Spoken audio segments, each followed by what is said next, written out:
seja muito bem-vindo ao Papo de Gente, o podcast que fala de gestão de pessoas, que fala de gente, de pertencimento, de comunicação, de cultura organizacional.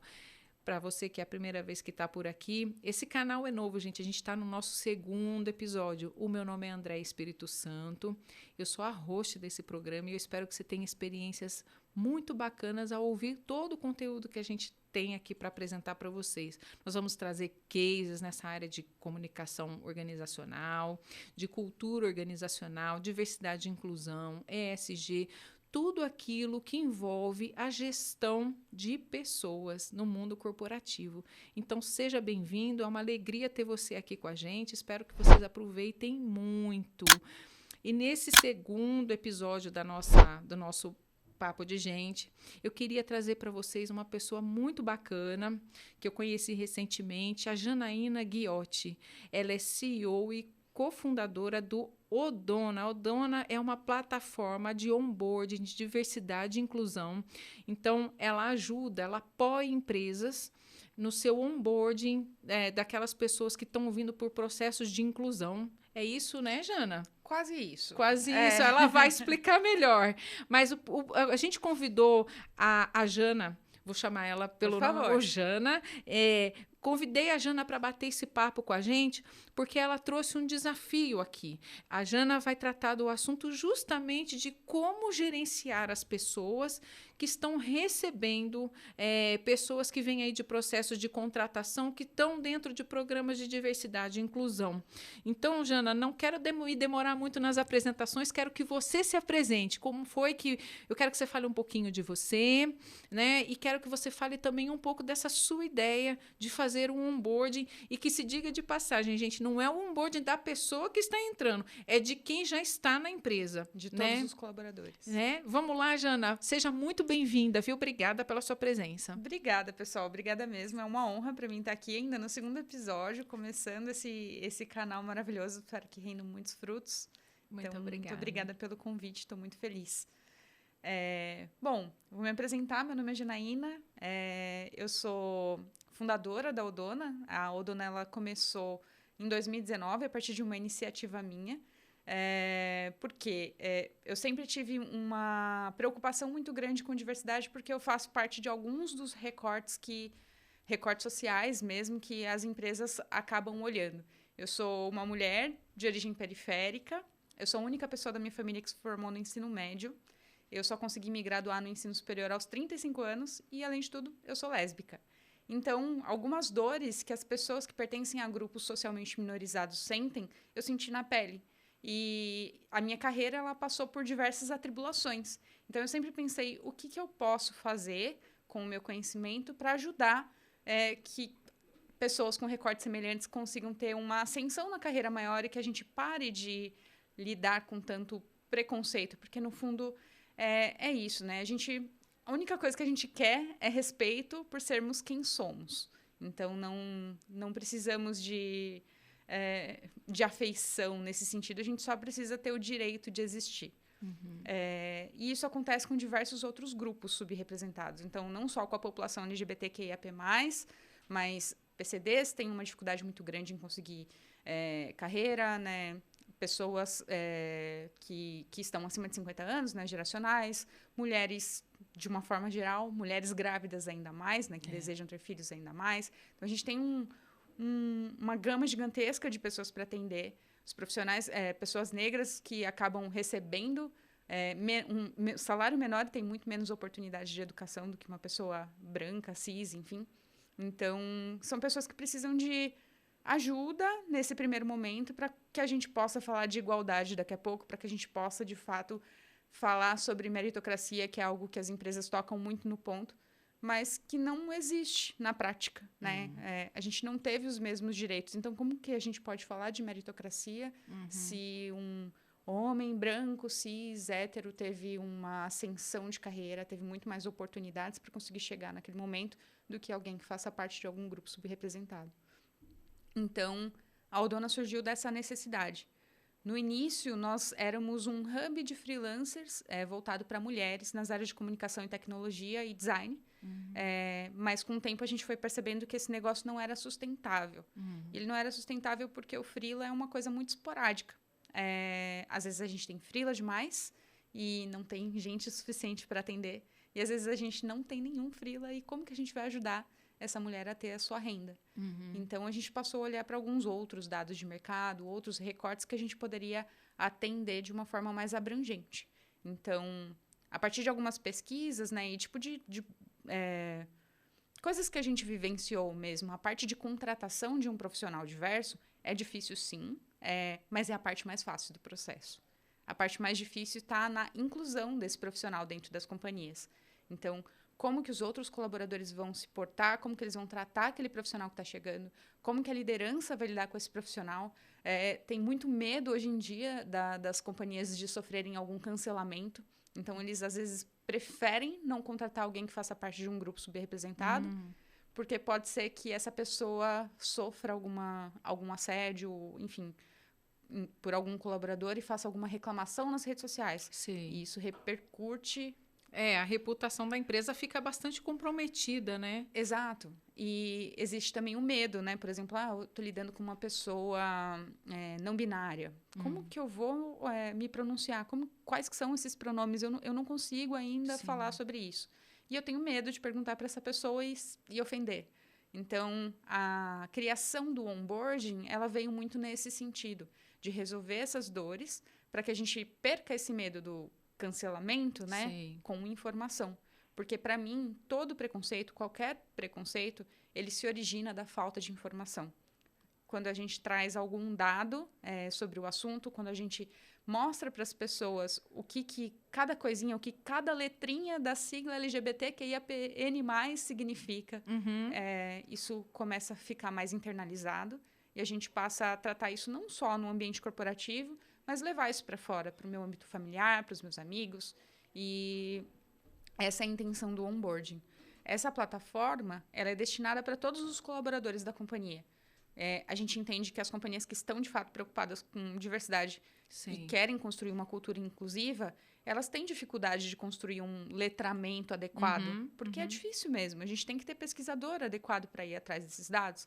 E as empresas não têm isso internamente, né? Quer dizer, ela não prepara uma equipe e fala, olha, você vai cuidar desse aspecto na empresa. Não, deixa tudo na mão do RH, exato, né? Que tem 1 milhão de coisas para fazer e tocar algumas campanhas que, às vezes, são campanhas que, às vezes, a gente não passa de um comunicado, sabe? Hoje é dia do orgulho, esse é o mês do orgulho. Nem sempre os assuntos são abordados da maneira como eles merecem, a não ser só uma celebração, né? Exato. E às vezes também esquecem que essa celebração teve uma originação, né? Por que a gente comemora o Dia do Orgulho? Por quê, né? As pessoas às vezes não sabem o motivo disso. Por que a gente fala em sentir orgulho por ser LGBT? As pessoas não entendem isso e acaba trazendo uma conotação negativa sem necessidade. Se as pessoas tiverem conhecimento a respeito disso, eu acredito que isso deva sumir com o passar dos anos, né? Eu entrevistei aqui há alguns meses um ativista da área de diversidade e inclusão.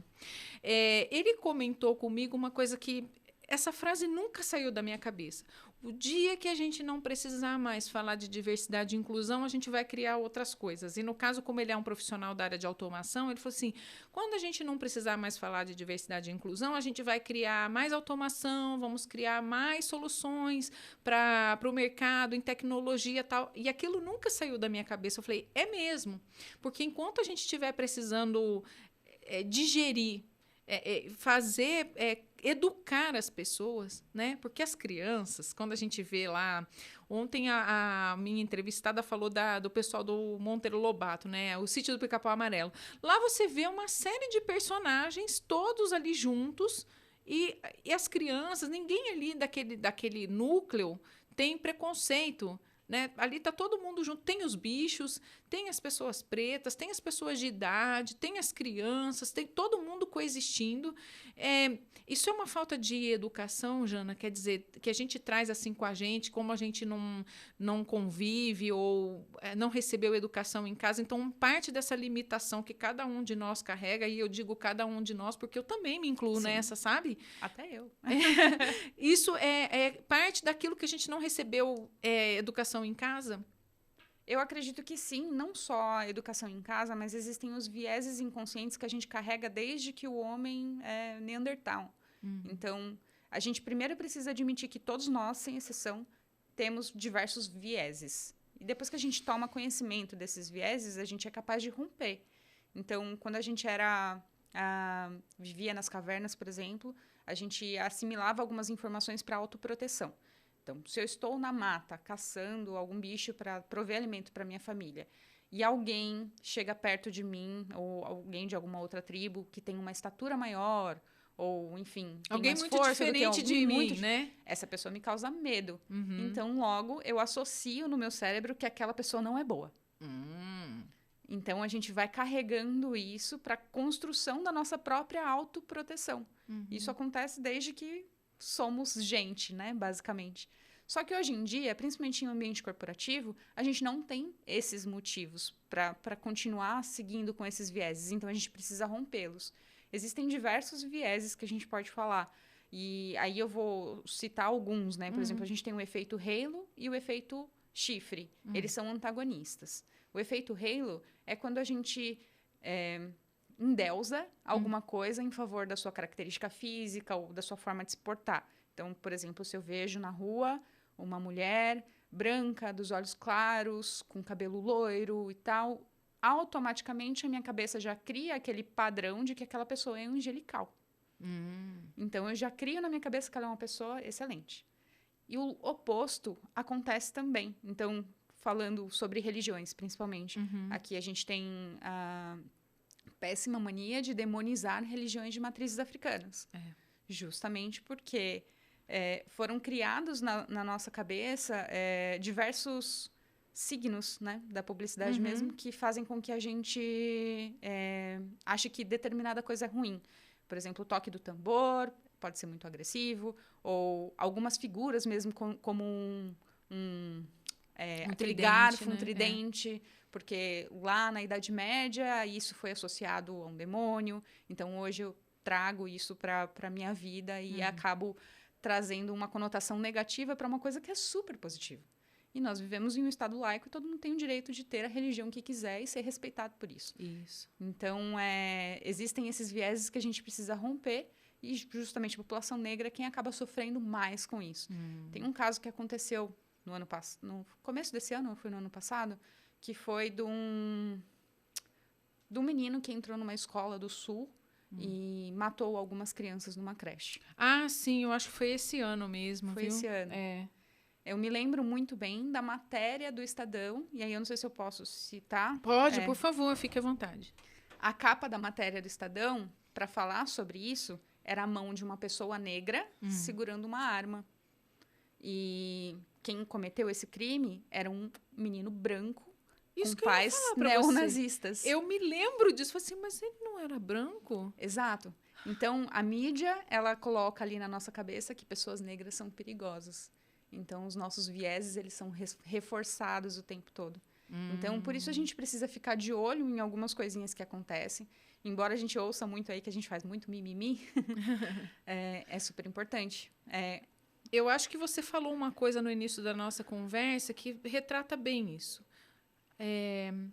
A falta de conhecimento, né? A ignorância. A ignorância, como sinônimo de falta de conhecimento, é causadora de parte desses ruídos de comunicação. Sem dúvidas. Né? Do preconceito, de algumas situações no mundo corporativo, né? Que acontecem de fato. Né? Quem pela sua experiência, qual é o grupo minorizado que mais apanha numa situação dessa de diversidade e inclusão? Os negros, sem dúvida. Sem dúvida, porque eles foram marginalizados desde a época da escravidão, né? Então, se a gente parar para pensar nos imigrantes italianos que vieram e os negros que tiveram situações semelhantes, né, em trabalhos braçais, assim, foi muito diferente o tipo de tratamento. Então, quando a gente trouxe os negros da África como escravos, eles foram largados à margem, basicamente tratados como animais. E quando houve a abolição, não existiu nenhum plano de reforma agrária para dar moradia, para dar educação, para dar acesso a absolutamente nada. Eles simplesmente foram largados. Se vira. E aí que surgiram os morros e as favelas, por exemplo. Então, eles foram parar no meio do mato, tentando sobreviver e construindo uma forma de vida relativamente sustentável para continuar existindo. Sim. Mas sempre largados à margem. E mesmo assim, eles ainda não eram aceitos pela população branca. Demorou muito tempo para as pessoas negras conseguirem frequentar os mesmos lugares que as pessoas brancas frequentavam. Ainda hoje é muito mais difícil uma pessoa negra ter acesso à educação de qualidade. Então, por exemplo, se eu moro numa comunidade e eu tenho 5 irmãos, minha família precisa de ajuda com dinheiro. Eu vou largar minha escola muito cedo porque eu preciso começar a trabalhar para ajudar com dinheiro em casa. Então, eu largo a escola e acabo tendo um subemprego. Eu não consigo evoluir a minha carreira. Sim. A gente precisa olhar com isso com muito cuidado. Eu vejo que assim, as empresas têm feito um esforço para se enquadrar, principalmente depois do ESG, né, essas boas práticas em governança corporativa, sustentabilidade e responsabilidade social. As empresas, algumas, né, porque não todas, mas algumas empresas acabaram olhando para alguns grupos, né? Então, os étnicos, os de a idade, né? A idade está mais recente, né? É mais recente. As mulheres eu vejo bastante iniciativa, né, para a mulher, inclusive de liderança, e tem empresas que têm metas agressivas para fazer a mulher chegar no topo da carreira, né, no topo de liderança. Então, o étnico, o de gênero, o etarismo, né, também vi alguns para o PCD. Mas é que o PCD já tinha uma legislação anterior, né? Mas eu fiz uma entrevista com uma pessoa que disse o seguinte: às vezes eles preferem pagar a multa. Ou foi você? Acho que foi eu mesmo. No nosso bate-papo, você disse o quê? Que eles preferem pagar a multa por não contratar do que ter aquele colaborador PCD e não saber como lidar com ele, não saber como entregar, adaptar, não saber como incluir. Exato. Então, na sua opinião, essas iniciativas todas, elas estão realmente alinhadas? Elas têm futuro? Eu acredito que tenha, sim, muito futuro. Acho que a gente está num momento muito propício para começar a caminhar de verdade com diversidade. Mas é claro que tudo para a gente é a passo de tartaruga, né? Sim. É muito lento e a gente precisa se adaptar e fazer alguma coisa de fato. Mas o ISG ele é uma iniciativa muito nova, então ele não tem algumas regulamentações muito próprias para isso, certificações muito próprias para isso. Então está todo mundo aprendendo junto, o que eu acho bom até.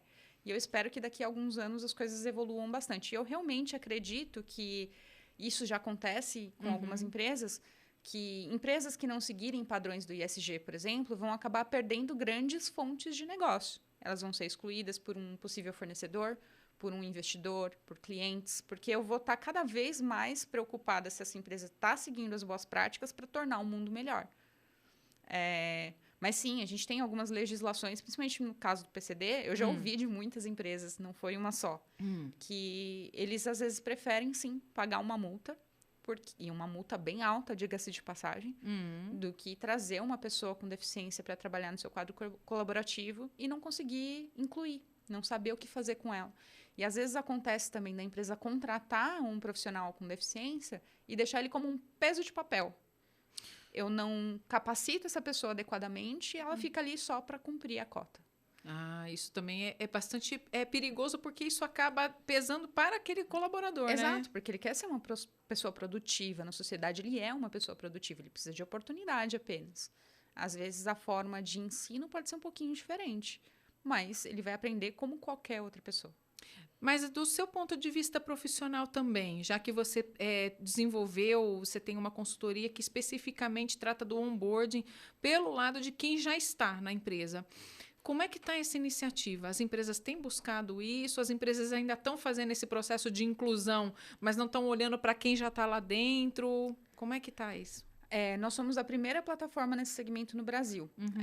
Então, as empresas ainda não sabem muito bem que existe uma plataforma pronta com letramento para contratar. Então, a gente está nessa fase de buscar clientes e todos que a gente tem conversado têm se interessado bastante pela iniciativa, porque realmente é algo muito trabalhoso para se fazer internamente e deixar tudo na mão do RH.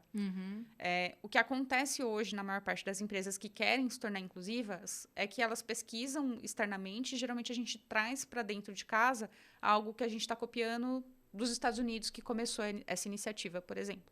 E não necessariamente isso vai ser importante ou vai ser interessante para a nossa realidade. Então, não existe esse cuidado de saber se isso se enquadra com o público do nosso país, né? E acabamos trazendo algumas coisas que são pré-formatadas. Por exemplo, os grupos de afinidade, eles são muito importantes, realmente. Mas a empresa precisa saber o porquê que ela está criando esse grupo de afinidade. Será que ela tem realmente um motivo real para criar isso dentro de casa? Será que ela vai conseguir suprir as demandas que vão surgir desse grupo? Porque vão surgir demandas, com toda certeza. Então, existe um estudo inicial que precisa ser feito, principalmente por parte da liderança, para conseguir absorver essas demandas da forma correta. Agora, a gente já tinha falado isso, fica na mão do RH ou então da equipe de comunicação. Isso eu posso te dizer porque eu sou da área de comunicação e alguns projetos que a gente tem de comunicação, né? A gente trabalha junto com o pessoal dos recursos humanos e eles sempre nos pedem alguma estratégia, alguma coisa. Comunicados, em geral, são comunicados, não são programas. Para poder fazer, vamos dizer assim, comunicados, né, que digam lá o dia do orgulho, o dia de não sei quem, o dia contra a discriminação do racismo, o dia internacional disso, mas assim, o mais relevante que eu vejo é o letramento. Exato. Não tem como você escapar disso, porque quando você faz realmente uma iniciativa onde há o letramento, você deixa as pessoas mais à vontade, né? E passa a reconhecer esses dias comemorativos de uma forma diferente também, né? Não vira só um dia assim, é dia do orgulho. Tá bom. Tá, e daí? O que aconteceu, né? Enfim, tem diversas iniciativas que precisam ser feitas com toda certeza nesse sentido. E o letramento, eu acho que é o essencial. É o começo.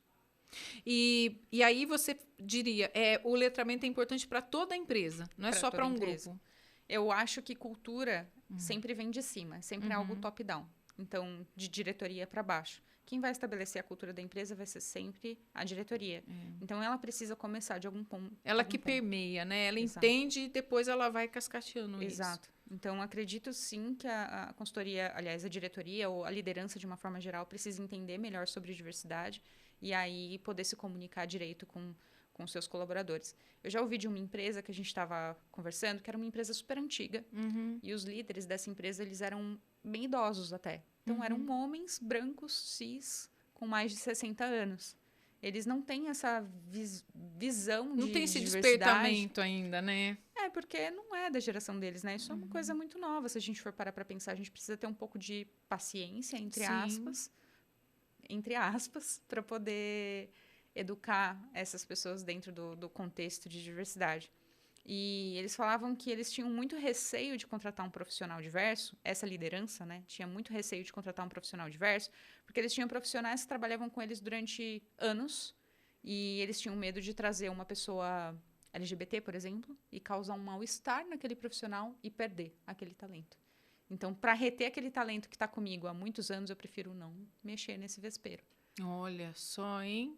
Isso acontece. E por parte dos colaboradores, na sua visão, né? Por parte dos colaboradores, quando a gente faz esse tipo de treinamento, quando a gente começa realmente a ter essa visão como uma empresa, quais são os efeitos que você tem no corpo de colaboradores? Eu acho que eles passam isso em algumas palestras que a gente já realizou, a gente já conseguiu ter alguma percepção sobre essas informações sendo absorvidas. Porque eles não têm ideia do que um grupo socialmente minorizado passa no dia a dia. Então, a partir do momento que eles conhecem isso, eles têm um pouco mais de empatia. E eles passam a tratar aquela outra pessoa, que é um profissional diverso, de uma forma mais respeitosa, talvez. Existem algumas piadinhas que às vezes a gente escuta que não são boas. Futebol, por exemplo, é um grande um grande problema, né? Tanto com racismo como com LGBTfobia. E quando a gente conhece um pouquinho mais e o quanto que isso causa dor naquelas pessoas, acho que a gente vai parando de fazer aos pouquinhos. O ideal, Jana, não dá para a gente abraçar todos os grupos. Numa empresa, por exemplo, não dá para você fazer tantas frentes de diversidade, né, de inclusão, quanto se gostaria, né? São vários grupos. São vários grupos. Eu tenho visto muita iniciativa para o gênero, para a mulher, e o LGBT também. Eu tenho visto para esses dois. E, bom, também para as pessoas, para a parte étnica, né? Apesar de ter outros, aí o PCD, o dietarismo e tal, eu tenho visto esses 3 liderando. As empresas podem ir passo a passo, o ideal é ir passo a passo, o ideal é fazer um programa que possa abranger todos. Qual é a sua opinião sobre o assunto? Eu não sei se eles conseguiriam abranger todos, mas Sim. o ideal é começar por um senso de diversidade. Mapear o que você tem dentro da sua corporação, né? Quais são os públicos que você tem, para saber o que seria saudável dentro da organização, o que você precisa seguindo regras de ESG, ou trazer mais mulheres, por exemplo. Essa questão do gênero ganhar tanta força é muito por conta de leis mesmo, leis que estão surgindo no Brasil. Então, tem um projeto de lei circulando para trazer equidade salarial entre homens e mulheres. Sim, é verdade. Eu vi faz pouco tempo que houve uma lei a respeito. Isso ainda não foi aprovado, é um projeto que está circulando. O que eu acho uma loucura, né? A gente precisar falar isso em termos de lei, porque se 2 pessoas, independente do seu gênero, exercem a mesma função, não normal, deveria haver essa diferença, exato, né? É normal que haja uma discrepância tão grande com relação ao salário. Mas deveria, quando a gente fala sobre isso também, a gente precisa pensar em intersecção, porque as pessoas negras ganham muito menos do que as pessoas brancas. Então, tem um dado do IBGE, acho que de 2019, que indica que as pessoas negras ganham 45% menos do que as pessoas brancas, comparadas ao mesmo cargo. E na mesma pesquisa ainda mostra que a mulher negra ganha 70% menos do que o homem branco. Olha. Porque se você vê, né? Se o homem branco ganha mais do que a mulher branca e o homem negro ganha menos do que o homem negro, a mulher negra ela vai ser comparada ao homem negro e não ao homem branco.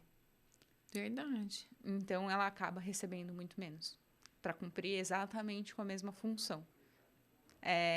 Então, a intersecção ela também tem que ser bem vista nesse sentido, para que a gente consiga, de fato, ter equidade, né? Esse é o ponto. A gente tem visto muito falar de quando uma empresa ela se abre para isso, né? Ela tem muitos ganhos, porque a diversidade traz para uma empresa a possibilidade de diversos pontos de vista, né? Então, exato, assim, não é só uma homogeneidade, mas você tá trazendo grupos minorizados, quer dizer, cada um tem uma voz, cada um tem até a questão assim de projetos, né? Eles trazem pontos de vista diferentes, realidades distintas, cenários distintos. Isso pode ajudar na formulação de produtos, no entendimento do público, né? Exato. Você não vai oferecer um determinado produto para um público que não é daquele produto. E tendo a diversidade, você vai conseguir mostrar isso lá na reunião, onde está nascendo esse produto. Olha, esse produto aqui não atende, mas esse aqui sim, se a gente reformular. Então, propicia a inovação, ganho de produtividade, melhoria das relações, né? Porque o que você educa ali dentro do meio corporativo, você exporta para a sociedade, né? Aquele colaborador que sai ali letrado, que entende melhor, ele aplica isso em casa também. Sem dúvida. Né? E o que mais que você diz que você acredita que pode ter como efeito para uma empresa ter a diversidade reconhecida, fazer processos de inclusão? A inovação é, sem dúvidas, um dos pontos principais. A gente Sim. já tem muitas provas, muitos dados que embasam isso. A Netflix é prova viva disso, porque foi quem não começou, mas foi uma das pioneiras nessa questão de diversidade. Quando a gente tem muitas pessoas que têm contextos diferentes, trabalhando em um único objetivo, a gente vai trazer algo muito mais abrangente, que vai atender mais pessoas, que vai ser muito mais inovadora, de fato.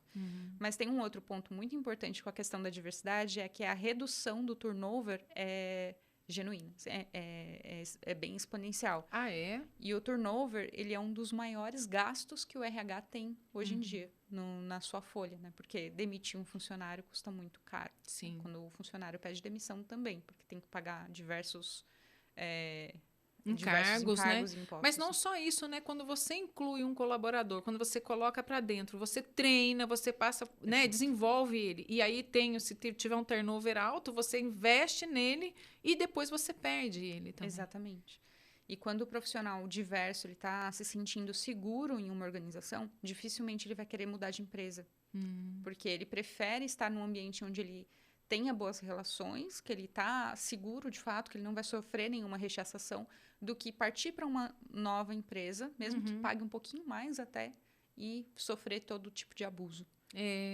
Eu recentemente conversei com uma entrevistada, a gente fez uma ação na imprensa aí para uma empresa que a gente atende, e ela disse o seguinte: o dia que eu pude me abrir, o dia que a empresa começou a fazer todo o processo de diversidade e inclusão, que eu me senti segura para sair do armário, foi também o dia que eu fiz isso publicamente fora do ambiente de trabalho. Ela falou, porque dentro do ambiente de trabalho, eu não me sentia segura. Imagina se eu reconhecesse fora. Mas quando ali dentro, que é onde eu faço dinheiro, eu pude reconhecer, pude falar e pude ser quem eu era, sem qualquer preconceito, isso facilitou lá fora. Porque aí eu não tinha mais preconceito, não tinha mais vergonha de sair com a minha companheira. Inclusive em casa, ela disse que se sentiu muito segura. Né? Tem até um dado sobre isso. Eu sei de mulheres, tá? Porque faz parte do meu recorte social. Então, as mulheres lésbicas hoje no Brasil, só 38% delas se assumem em um ambiente corporativo. Por conta de receios mesmo que possam sofrer em diversos contextos, né? Sim. Então, é um número muito pequeno. 38% o restante todo tem medo de se abrir no trabalho. E a gente precisa perder aquela mania que a gente costumava ouvir dos nossos pais, né? Que existem duas pessoas, tem duas Janaínas. A Janaína no trabalho e a Janaína fora dele. Isso é impossível. Não dá. A gente não consegue separar as coisas. E o trabalho é o lugar onde a gente passa a maior parte do nosso tempo. Então, se a gente não se sente confortável no trabalho, se a gente não cria relações de amizade mesmo no trabalho, a nossa vida vai ser sempre infeliz. Até ontem eu li um post eu não sei se foi no Instagram, no LinkedIn, assim, gente, ambiente de trabalho não é lugar para ser amiguinho. Existe um limite aí, né? Claro. Mas assim, o saúde emocional, o ambiente seguro no trabalho, ele permite que você, sem pegar recorte social, recorte assim, do que a gente está falando, mas ele permite que você expresse suas ideias, ele permite que você erre. Porque erro, independente de gênero, orientação sexual, quando você não pode errar, já te dá um medo, já te cria uma situação que você possa se comunicar com fluidez, que você possa ser ouvida. Né? Projeto de comunicação, a gente já fez diagnóstico em empresas que não entendiam por que eu não entendo por que não tem maior produtividade. A gente fez diagnósticos com os colaboradores e estava lá. Mas eu não consigo falar. Vai para uma reunião, eu apanho na reunião. Eu vou mostrar um dado. É tão duro o negócio que eu começo a ficar encolhido e não tenho voz. Então, imagina isso se você considerar também a parte dos recortes sociais. Exato. Né? Um ambiente saudável, ele permite muitas coisas. Né? O colaborador se sente muito mais à vontade, é mais produtivo. Eu tenho uma estratégia, eu, Janaína. Né? Eu comecei a me assumir no ambiente de trabalho só em 2019. Antes disso, sempre escondida. E isso me causava muito desconforto. Porque toda vez eu não podia falar a respeito de alguma namorada, ou da minha esposa, ou alguma coisa desse tipo. Porque isso foi há muito tempo atrás, eu estou casada há um ano só para não causar uma impressão ruim agora que eu me liguei no que eu falei, perdão. E eu não podia falar a respeito disso. E toda hora alguém me perguntava, mas você tem namorado? Aí você... mas seu marido deixa não sei o que lá. Aí você... Nossa. Então, essa situação ela é bem desconfortável, né? E aí, a partir de então, quando eu saí dessa última empresa, lá em 2019, eu falei, agora vai ser diferente. Então, todo o processo seletivo que eu participar, eu já vou ser aberta. É claro que eu não vou ser escancarada e falar para a pessoa do RH, olha, eu sou lésbica. Não. Mas, em algum momento, eu sempre solto alguma coisa... A minha esposa participou de alguma coisa assim, enfim, eu tento citar a minha esposa em todas as conversas que eu tenho, para que a pessoa saiba quem eu sou. Sim. E isso virou uma estratégia porque, a partir do momento da entrevista, eu já percebo se aquela empresa é para mim ou não. Porque quando a pessoa tem algum preconceito, ela demonstra. Fica visível, é nítido. Então, se eu já percebo isso logo de cara, eu já vejo, puxa, não é para mim. Eu vou procurar um outro lugar. Não dá para você esconder, né? Acho que no processo de contratação mesmo você já percebe como são as coisas. Exatamente. Né? Jana, você quer deixar algum recado para a gente? Quer ressaltar algum assunto que talvez a gente não tenha levantado aqui? Tem algum número que você acha bacana que a gente comente aqui? Tenho alguns números que eu posso trazer, né? A população PCD, por exemplo, é uma população que precisa de muita ajuda, mesmo que a gente tenha leis que obriguem as empresas a contratar PCDs, só 1% da população PCD está trabalhando formalmente. Olha. É muito pouco.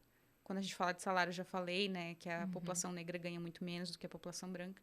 E sobre o meu recorte de LGBT, eu vi uma pesquisa da Santo Caos, que é uma empresa de pesquisa, de fato, que pesquisou sobre a população LGBTQIAP+, de um modo geral. E ela indicou que 38% das empresas brasileiras ainda têm restrições quanto à contratação de pessoas LGBTQIAP+. Olha. Então, isso é uma quantidade muito expressiva. E a gente precisa falar sobre esse tema para conseguir romper esses vieses e ter mais oportunidades de carreira. Então, você acha que só as grandes empresas é que estão à frente dessas iniciativas? Porque a gente, há algum momento atrás aqui da conversa, eu assisti algumas empresas de grande porte.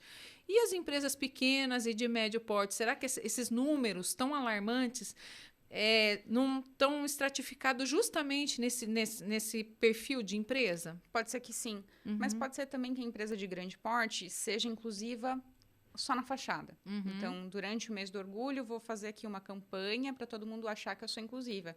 Mas, na prática, não faz isso. Tem poucos profissionais LGBT dentro do quadro, ou quando tem, esses profissionais sofrem diversos abusos. O Glassdoor está aí, que não me deixa mentir, né? Então, tem diversos relatos a respeito disso, próprio LinkedIn. Então, a gente consegue visualizar que mesmo empresas grandes ainda tem uma dificuldade muito grande e uma barreira grande para romper. E a gente, Odona, estamos aqui, né? A gente pode ajudar essas empresas a conseguirem romper com esses vieses com mais facilidade para a gente conseguir ter fôlego e daqui a pouquinho, como o Thiago Holanda da outra entrevista falou, não precisar mais falar sobre isso. Esse é o nosso sonho, né? O meu sonho de verdade é que a Odona não seja necessária um dia. Que a gente vá à falência mesmo. Porque quando a gente chegar num patamar onde todos se reconhecem como iguais, independente do seu recorte social, a gente não vai precisar perder mais tempo falando sobre isso, né? A gente pode olhar para coisas que são importantes e que precisam de atenção também.